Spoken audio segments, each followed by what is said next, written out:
आज का video Bhopal gas त्रासदी के पीड़ितों को समर्पित है।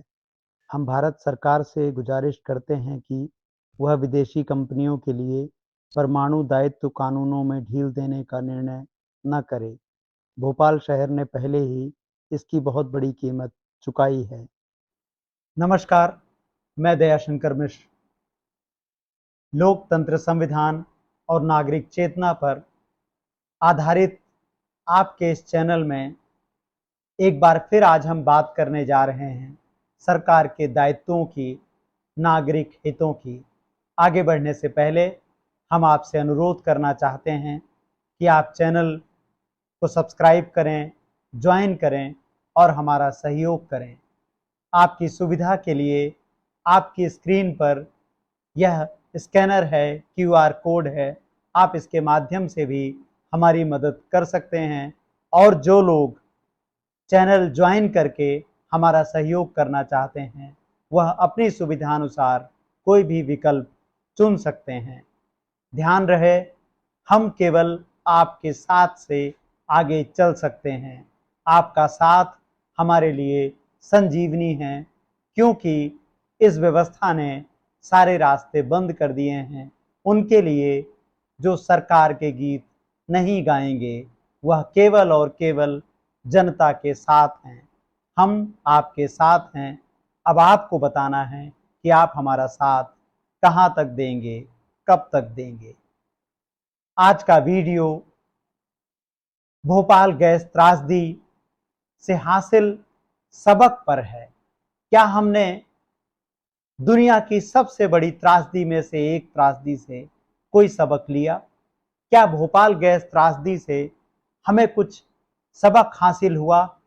इतनी बड़ी संख्या में हमने लोगों को मरते देखा, गंभीर बीमारियों से जूझते शहर को देखा, लेकिन इन सब से हम कितना बदले हैं। यह बात इसलिए भी हो रही है क्योंकि आपने पिछले दिनों इंडियन एक्सप्रेस की यह रिपोर्ट देखी होगी। अपनी स्क्रीन पर आ रही इस रिपोर्ट को ध्यान से देखिए। भारत अमेरिकी परमाणु कंपनियों के लिए दरवाजे खोलने की तैयारी कर रहा है।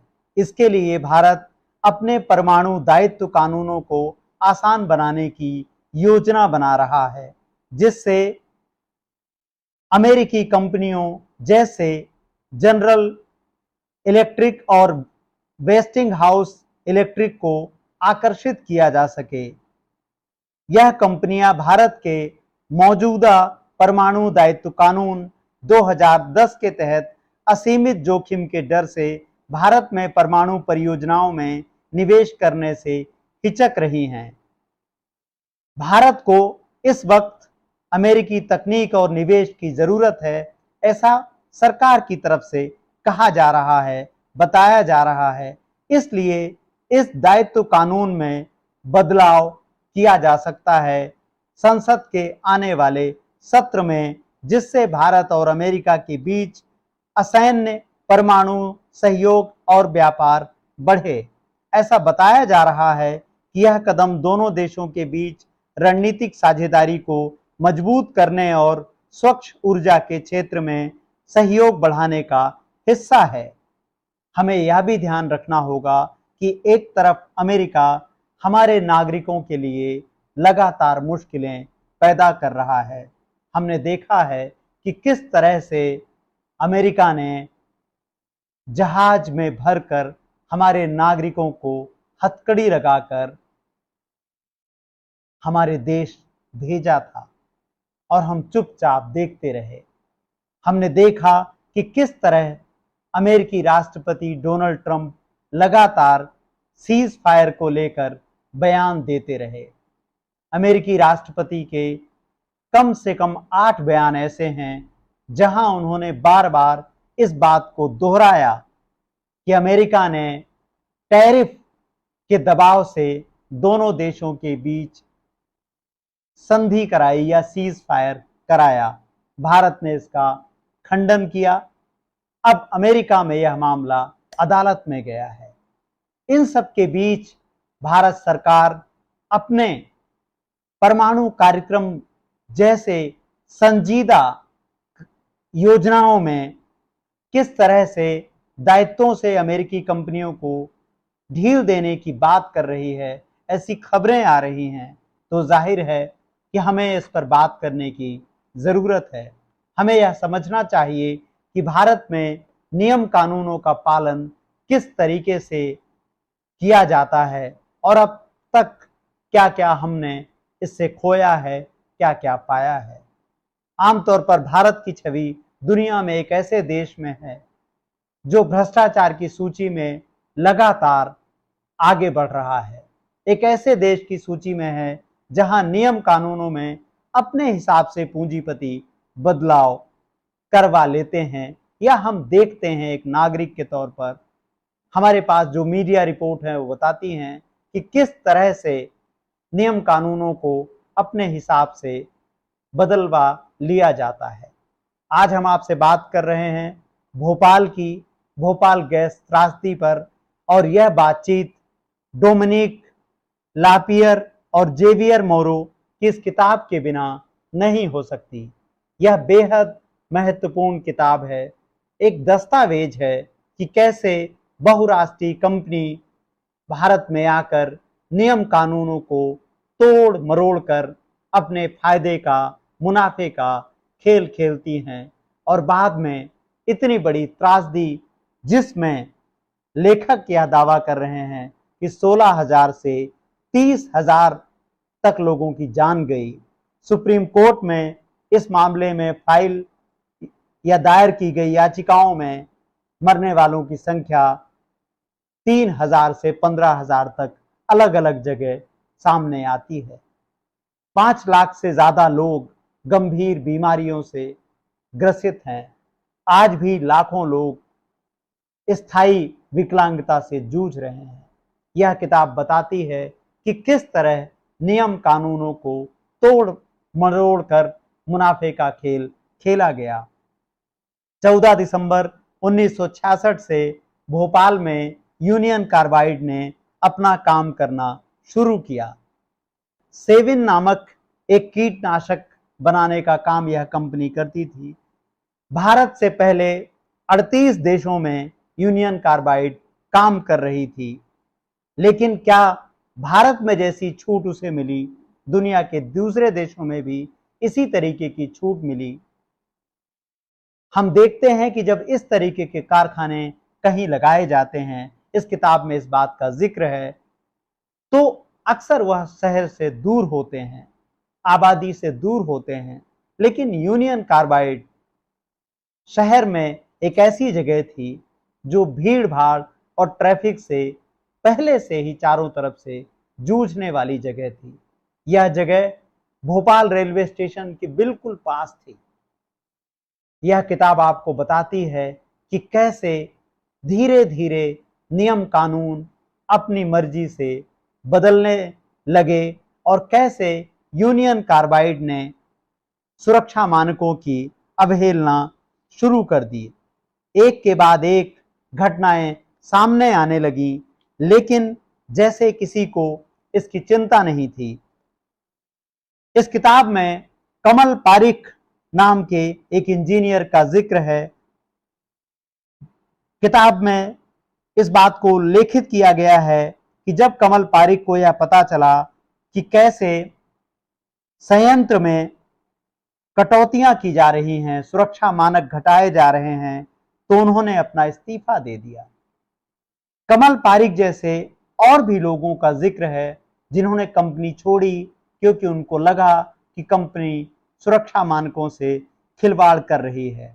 आपकी स्क्रीन पर यह जो तस्वीर है, यह तस्वीर यूनियन कार्बाइड कारखाने के भीतर की संयंत्र की तस्वीर है। इसी कारखाने से 2-3 दिसंबर 1984 की रात को 42 टन मिथाइल आइसोसाइनेट रिस कर उड़ चली थी भोपाल की हवा में। उस रात हवा का रुख नजदीकी स्लम बस्तियों की तरफ था। उस जहरीले बादल ने 16 से 30,000 लोगों को मौत के आगोश में सुला दिया था।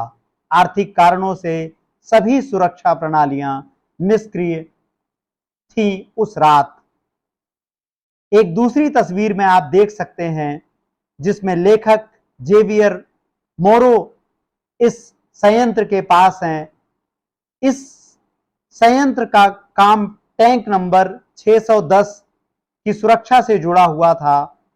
इसका एक ताप मापक मिला है जिससे टेम्परेचर की जिससे रीडिंग होती थी। यह उपकरण उस त्रासदी की रात काम ही नहीं कर रहा था।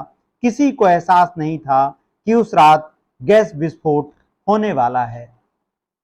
यह किताब ऐसे तमाम नायकों से भरी हुई है, उनके जिक्र से भरी हुई है जिन्होंने पूरी कोशिश की यह हादसा टल सके, लेकिन यूनियन कार्बाइड की लापरवाही से, सरकारी अधिकारियों की लापरवाही से, आप इसे मिली भगत भी समझ सकते हैं, यह सब कुछ नहीं टाला जा सका। मध्य प्रदेश और देश के वरिष्ठ पत्रकार राजकुमार केसवानी का इस किताब में कई जगह पर जिक्र है, बहुत आदर से जिक्र है।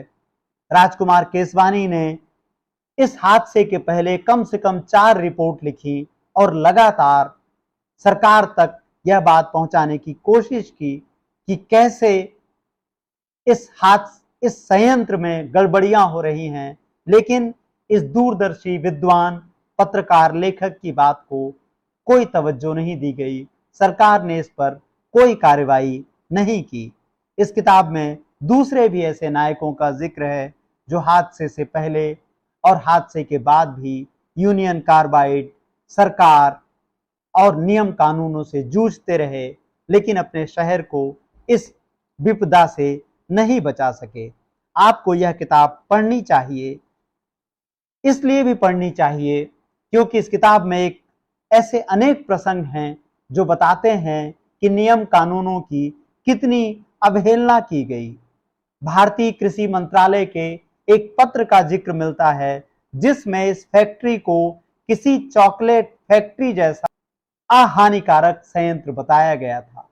इसका मतलब यह है कि जब छानबीन चल रही थी तो कृषि मंत्रालय ने एक आधिकारिक पत्र लिखा था जिसमें इस तरीके की बातचीत थी कि जैसे एक चॉकलेट फैक्ट्री से कोई नुकसान नहीं होता है, इस फैक्ट्री से भी कोई नुकसान नहीं होगा।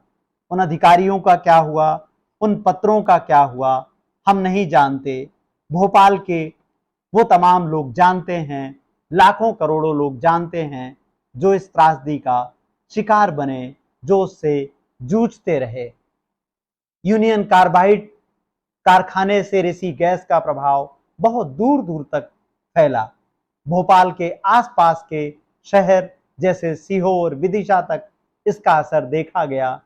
लेकिन जब मुआवजे की बात आई तो इतने नियम कानून और दांव पेच आए कि असली पीड़ितों को मुआवजा मिला नहीं और बहुत से लोग भ्रष्टाचार के इस पूरी बनाई हुई व्यवस्था का लाभ लेने में कामयाब रहे।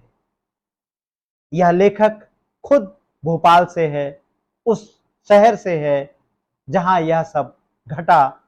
इसलिए भी हम इस बात को दोहरा रहे हैं कि परमाणु दायित्व कानून से छेड़छाड़ या उसमें किसी भी तरीके की रियायत न जाने भारत के किस शहर को कितनी महंगी पड़ जाए और उसकी क्या कीमत चुकानी पड़ जाए, हम नहीं जानते। इसलिए बहुत जरूरी है कि ऐसे विषयों पर जनता सरकार के प्रति अपना विरोध दर्ज करे और विपक्ष खुलकर इसका विरोध करे, सामने आए। यही भोपाल की जनता के प्रति एक तरह से हमारी जिम्मेदारी होगी, या एक अर्थ में सबक होगा, या भोपाल की जनता से माफी भी होगी कि हम भोपाल को तो नहीं बचा पाए, लेकिन अपने शहरों के प्रति हमारा नजरिया कुछ तो बदले। आज के इस वीडियो में बस इतना ही। एक बार फिर आपसे अनुरोध है कि अगर आप हमारी पत्रकारिता का, हमारे सवालों का समर्थन करते हैं तो हमें आर्थिक रूप से सहयोग कीजिए, सुपर थैंक्स भेजिए, चैनल को ज्वाइन कीजिए और हमें बेहतर बनाने में हमारा साथ दीजिए। नमस्कार।